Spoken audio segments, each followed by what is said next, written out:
Bab 1622 datang untukmu. Mendengar ucapan Zerik Huai, tatapan dingin wali kota Huai Cheng juga pelan-pelan menghilang, lah memandangnya berkata, kamu bukan tidak berguna juga ya. Kalau gitu lakukan apa yang kamu katakan dan sekarang kamu cari Profesor Black untuk melawan Jerry Yang. Zerik Huai merasa senang usai mendapatkan pujian, kemudian langsung berkata, baik, ayah. Aku akan pergi mencari Profesor Black sekarang. Zerik Huai pun tiba di kamp penelitian bawah tanah internal istana kota Huai Cheng. Tuan muda akan datang. Melihatnya, Profesor Black terkekeh menghampirinya. Zerik Huai mengangguk perlahan, memandang Profesor Black berkata, kali ini saya datang untuk menyampaikan perintah ayah saya. Mata Profesor Black terlintas kilat tajam, namun mulutnya masih berseru dengan sungkan, katakan saja, Tuan muda. Zerik Huai terbatuk ringan dan berkata, Jerry yang telah melarikan diri ke kediaman keluargamu di kota San. Sekarang dia bersembunyi di sana. Ayahku juga pernah ke sana, tetapi mereka tetap tidak ingin melepaskannya. Bahkan mereka juga mengumumkan untuk menjadikan Jerry yang sebagai tetua kehormatan mereka. Siapa yang berani menyentuhnya, sama saja menyentuh kediaman keluargamu. Sekarang bukan saat yang tepat untuk memulai perang dengan mereka, jadi ayahku ingin meminta bantuanmu untuk membawa Jerry yang kembali. Profesor Black langsung terdiam mendengarnya. Beberapa saat kemudian, Profesor Black baru berkata, kalau itu adalah perintah dari kota Huai Cheng, aku tentunya tidak menolak, dan serahkan saja kepadaku. Zerik Huai mengangguk, siap, kalau gitu aku pergi dulu ya. Aku harap kamu bisa segera membawanya kembali.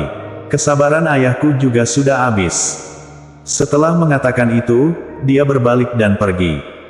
Melihat punggung kepergiannya, Profesor Black menyeringai, kalian kira aku anak buah kalian kah? Kalau bukan demi penelitianku, aku mungkin saja sudah musnahkan keluarga kalian. Setelah itu, ia datang ke sebuah laboratorium. Di atas ranjang baja laboratorium terbaring seorang raja obat yang telanjang.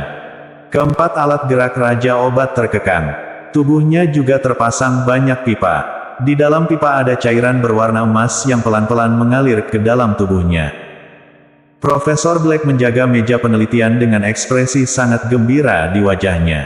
Di sebelah layar komputer juga terdapat bilah kemajuan yang perlahan meningkat.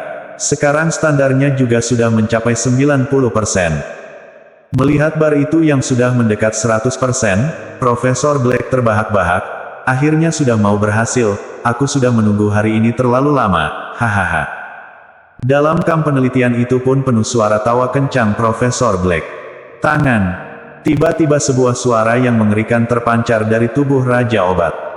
Sedangkan saat ini bar perkembangannya sudah mencapai 99%. Kekuatan Raja Obat masih terus bertambah kuat. Profesor Black menatap tubuh Raja Obat penuh semangat, bahkan kedua tangannya juga mengepal erat sambil menatap Raja Obat. Ding! Berhasil tergabung. Tiba-tiba bar perkembangan di layar mencapai 100%, dan sebuah suara mesin juga terdengar di dalam sana.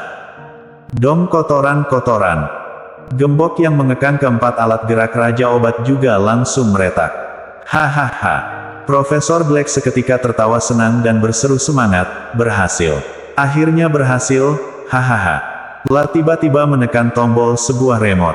Raja Obat yang awalnya masih marah-marah juga seketika tenang kembali dan datang ke hadapan Profesor Black. Tangan. Raja Obat langsung berlutut satu kaki dan merundukkan kepala berseru, salam kepada Tuan. Profesor Black tampak sangat bahagia, lah berjalan ke hadapan Raja Obat dan menyentuh tubuhnya, tertawa kencang berkata, tubuh ini sudah mencapai kekuatan tubuh sebelum Raja Obat mati. Setelah aku ubah, tubuhnya juga sudah melampaui kekuatan sebelumnya. Tidak ada satupun orang yang tahu kalau Profesor Black bisa-bisanya membentuk seorang monster manusia di laboratorium bawah tanah. Yang penting adalah pendekar ini menganggap Profesor Black sebagai majikannya. Profesor Black memerintahkan Raja Pengobatan, sekarang pergilah ke kediaman keluargamu kota San untuk membawa kembali seorang pemuda bernama Jerry Yang. Siap. Raja Obat langsung berdiri usai mendapatkan perintah. Baru saja pergi, wali kota Huai Cheng pun datang ke laboratorium dan menatap Profesor Black kesal bertanya, kenapa Raja Obat pergi dari sini? Profesor Black tersenyum membalas, tenang saja, Wali Kota. Raja Obat sekarang sudah dikuasai olehku. Anda hanya perlu menunggu tenang saja, tak butuh waktu lama, ia akan bawa Jerry yang kembali. Benarkah? Wali Kota Huaicheng yang tadinya marah-marah seketika tidak jadi kesal dan buru-buru bertanya. Profesor Black tersenyum berkata, memangnya aku pernah menipu Anda? Anda tenang saja, semuanya di bawah kendaliku. Wali Kota Huaicheng akhirnya memastikan ia tidak berbohong. Tapi ia tidak bisa merasa senang, sebaliknya malah menjadi serius dan khawatir. Raja Obat adalah pendekar yang setingkat dengannya. Kini ia bisa-bisanya dikendali oleh Profesor Black, kalau gitu, bukankah dirinya juga bisa saja dikendalinya? Profesor Black seperti ketebak pikirannya dan terkekeh berkata, Wali Kota jangan berpikir terlalu jauh, karena adanya bantuan Anda, aku juga baru bisa mengendalinya. Kalau tidak ada Anda, aku juga tidak berani menaruh pikiran untuk mengendali Raja Obat.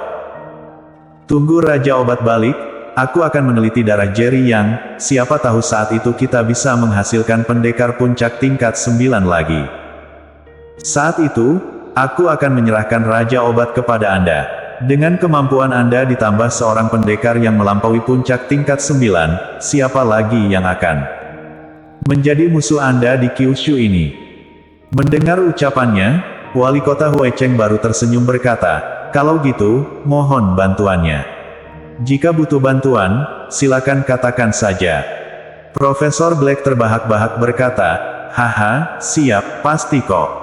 Saat ini, Raja Obat sudah meninggalkan tempat dan berangkat ke kediaman keluarga Mukotasan. Sedangkan Lani Huai juga langsung tercengang usai mendapatkan kabar ini dan langsung berkata, gawat, Kak Jerry. Tadi Raja Obat meninggalkan kota Huaicheng datang kemari. Sepertinya ia datang untuk kamu. Bersambung.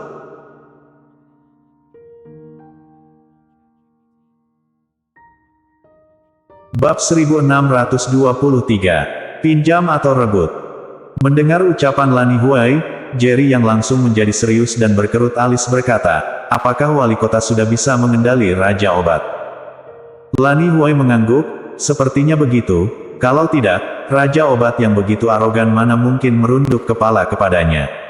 Raja Obat itu pendekar puncak tingkat 9. Wali Kota sepertinya ada rencana sendiri dengan berani-beraninya menyuruh Raja Obat menyerangmu. Rai tampak sangat kesal dan berkata, orang kota Huaicheng ini benar-benar tidak putus asa. Jerry yang berseru serius, perbedaan kekuatan antar Wali Kota dan Tuan Kotamu kemarin tidak begitu jauh, meski Tuan Kotamu menang, tapi ia juga hanya lebih unggul saja. Takutnya Raja Obat kali ini juga datang untuk Tuan Kotamu, sedangkan Wali Kota akan bersembunyi dan siap-siap menyerang Tuan Kotamu. Raja Obat dan Wali Kota sama-sama puncak tingkat 9. Jika mereka bekerja sama, Tuan Kotamu bisa saja kalah melawan mereka. Gawat juga kita kalau Tuan Kotamu terjadi sesuatu. Lani Huai mengangguk. Dulu kedua kaki Tuan Kotamu tidak bisa dipakai lagi setelah diserang diam-diam, dan kemungkinan besar pelakunya adalah Wali Kota. Kali ini Raja Obat datang kemari, takutnya Wali Kota akan menyerang diam-diam. Jerry yang tiba-tiba menoleh ke arah Viola Feng dan bertanya, Viola, apakah kamu punya cara untuk membantu penguasa kotamu pulih ke kondisi terbaiknya? Viola Feng menggeleng kepala dengan merasa bersalah berkata, maaf, Kak. Dulu membantunya berdiri dalam 10 menit sudah merupakan batas terakhir yang bisa ditanggungnya. Sekarang tidak hanya memulihkan kedua kaki Tuan Kotamu, bahkan pakai waktu 1-2 jam saja pun belum tentu bisa membuat kedua kaki bisa kembali merasakan rasa. Jika 3 hari lagi, saya mungkin bisa membantu pemulihan kakinya. Mendengar ucapannya, Jerry yang mereka tampak kesulitan. Raja Obat sedang dalam perjalanan kemari, sedangkan kedua kaki Tuan Kotamu sudah pernah dipulihkan dengan akupuntur tadi, tapi sekarang malah tidak ada cara untuk langsung memulihkannya. Kemampuan Tuan Kotamu yang tidak dapat berdiri akan berkurang banyak. Ingin mengalahkan Raja Obat, mereka tidak ada harapan sama sekali. Semua orang terjebak dalam pikiran. Lani Huai kemudian bertanya, Viola, apakah kamu ada cara untuk membantu kekuatan seseorang meningkat dalam waktu singkat? Viola Feng mengangguk, kakek pernah mengajariku teknik akupuntur untuk merangsang bakat dan dapat memaksa untuk meningkatkan kemampuan pendekar pedang. Bahkan pendekar pedang tingkat ke-9 juga dapat meningkatkan satu tingkat dengan teknik itu. Lani Huai langsung merasa senang, kamu benar-benar ada cara untuk meningkatkan kemampuan pendekar tingkat 9. Viola Feng mengangguk. Jerry Yang dan Rai menoleh ke arah Lani Huai. Lalu Jerry Yang berkata, Lani, dari kita bertiga yang paling terkuat adalah Tuan Rai. Tapi ia baru puncak tingkat 8. Mau meningkatkan kemampuan juga hanya tingkat 9 tahap awal saja. Tapi si Raja Obat itu puncak tingkat 9, kita tidak bisa mengalahkannya. Lani Huai tersenyum berujar, Kak Jerry lupa samurai bayangan tingkat 9 tahap tengah dekat tuan kotamu. Jerry Yang mengangguk. Lani Huai lanjut berkata, samurai bayangan itu memiliki latar yang tidak biasa. Beberapa tahun lalu ia sudah menjadi pendekar yang mengguncang kalangan bela diri. Katanya pedang panjang yang dibawanya itu adalah sebuah senjata spiritual. Jika samurai bayangan mau menerima akupuntur dan meningkatkan kemampuannya hingga tingkat 9 tahap akhir, senjata spiritual yang ia pegang pasti juga bisa mencapai puncak tingkat 9. Meski tuan kotamu tidak maju, wali kota yang bersembunyi juga tidak berani asal beraksi. Wali kota tidak menyerang, Raja Obat juga tidak bisa menyentuh tuan kotamu dan samurai bayangan, begitu juga dengan kita. Mendengar pidatonya, mereka langsung mengerti maksudnya. Rai berseru serius, tapi apakah samurai bayangan mau menerima akupuntur Viola? Lani Huai tersenyum, kalau dulu mah, ia pasti tidak mau, tapi sekarang kita berada di pihak yang sama dengan tuan kotamu. Sekarang kita ada musuh yang sama, lah pasti mau terima. Jerry Yang berkata, kalau gitu, aku pergi cari tuan kotamu dulu. Samurai bayangan mau terima atau tidak, tetap harus meminta persetujuan tuan kotamu. Viola Feng maju ke depan dan berkata, Kak Jerry, biarkan aku ikut bersamamu. Jerry Yang mengangguk, siap, ayo kita cari tuan kotamu sekarang. Waktu sangat terbatas, Jerry Yang dan Viola Feng juga pergi ke tempat tinggal tuan kotamu. Tuan kota. Melihat tuan kotamu, Jerry Yang membungkuk pelan. Tuan kotamu tersenyum dan menunjuk kursi di seberang berkata, duduklah. Setelah duduk, Jerry Yang langsung masuk ke topik, Tuan kota, seharusnya Anda sudah tahu kalau Raja Obat mau datang ke sini, kan? Tuan kotamu mengangguk dan memandangnya berujar, tadi aku memang ingin mencarimu, tapi kamu malah datang duluan. Kalian cari aku untuk membahas bagaimana melawan Raja Obat, kan? Jerry Yang mengangguk dan bertanya, apakah Anda ada cara? Yang membuat Jerry Yang terkejut adalah tuan kotamu mengangguk, lalu menoleh ke Viola Feng dan berkata, Viola, kamu mundur dulu, aku bicara bentar dengan Jerry. Viola Feng langsung menoleh ke arah Jerry Yang dan baru pergi usai melihatnya mengangguk. Seketika tersisa Jerry Yang dan tuan kotamu berdua di dalam sana. Jerry Yang bertanya, bolehkah saya tahu apa yang ingin Anda katakan? Tuan kotamu menatap Jerry Yang berkata, Jerry, ada beberapa hal aku tidak ingin langsung mengungkapnya, tapi sekarang kita setidaknya sudah menjadi pasangan kerja sama, kan? Jerry Yang mengangguk dan tidak berkata, menunggu kelanjutan tuan kotamu. Tuan kotamu berujar, sebenarnya aku sudah tahu kalau kamu memiliki sebuah senjata spiritual. Jerry Yang tersenyum pahit, sebelumnya Lani Huai sudah bilang kalau tuan kotamu pasti sudah tahu, namun tidak mengungkapnya saja. Tuan kotamu lanjut berkata, tentu saja, aku kasih tahu kamu ini bukan karena ingin mengancammu, ataupun merebutnya. Tapi hanya ingin meminjam senjata spiritual itu saja. Jerry Yang langsung terdiam di tempat. Tuan kotamu seperti sudah membantu mereka banyak, namun semua itu juga karena demi mengobati kedua kakinya, serta tertarik akan bakatnya.